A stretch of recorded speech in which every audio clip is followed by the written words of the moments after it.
I have been drawing in Adobe Photoshop my whole life, but recently I accidentally found another app and it's free, Adobe Fresco. What is it exactly? Today we are going to test it out and see which one is better for digital art, Photoshop or Fresco. To see how user-friendly this app is, I'm going to draw my plush forest monster. First, when you open the app, you need to choose a canvas size. You can pick one of the presets or create your own using custom size. I will go with a standard 1:1 square. I am importing a photo of my sketch. I will move it to the center and resize it using the transform tool. Then I will lower the opacity so I can draw the clean line work right on top of it after creating a new layer. The first thing you will notice is that Fresco's interface is much simpler. For example, there's no top menu bar. It makes sense because this app is made strictly for drawing, unlike Photoshop, which is also used for photo editing and design. Another difference, the zoom percentage is at the top. At first I actually thought there was no zoom at all. It feels a bit unusual in the beginning.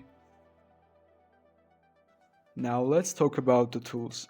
There are three types of brushes here: Pixel, Live, so cool, and Vector.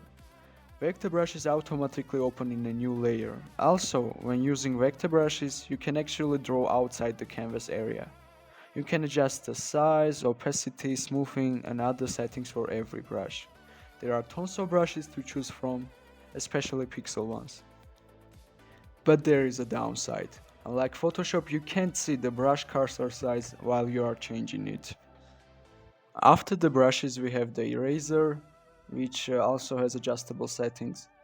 Then there's the smudge tool, but keep in mind, it only works with pixel brushes. The color picker is at the bottom of the toolbar and you can also use the eyedropper tool. Of course we have the lasso tool with different selection modes. There's a fill tool, paint bucket. Then there are some useless shapes. You have to hit fill to make them solid. You can also add text with various fonts. And at the bottom there's a ruler, both a straight one and geometric shapes. Surprisingly, you can even create short animations here.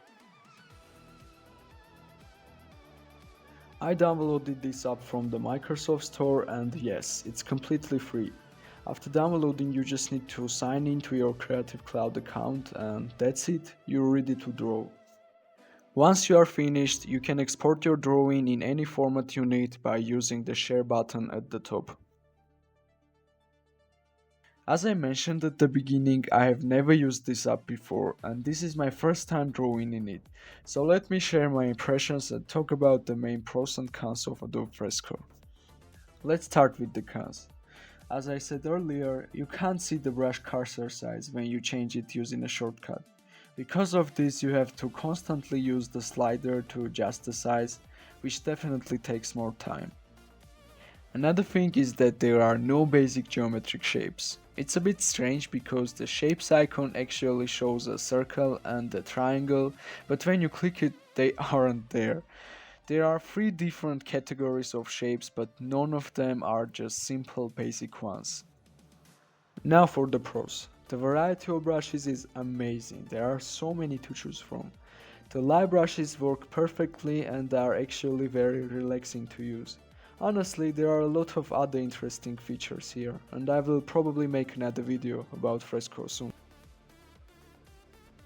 Despite these small issues, I think Fresco is a great app for digital drawing. You just need to get used to it.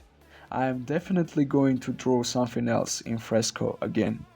So, which one is better, Photoshop or Fresco? After using it for so long, Photoshop is still more comfortable and powerful for me, so I will probably stick with it. But honestly, Fresco is great, especially considering it's free. It has everything you need for a comfortable drawing process. You just need to get used to it. Anyway, that's it for today. I hope you enjoyed the video. See you in the next one.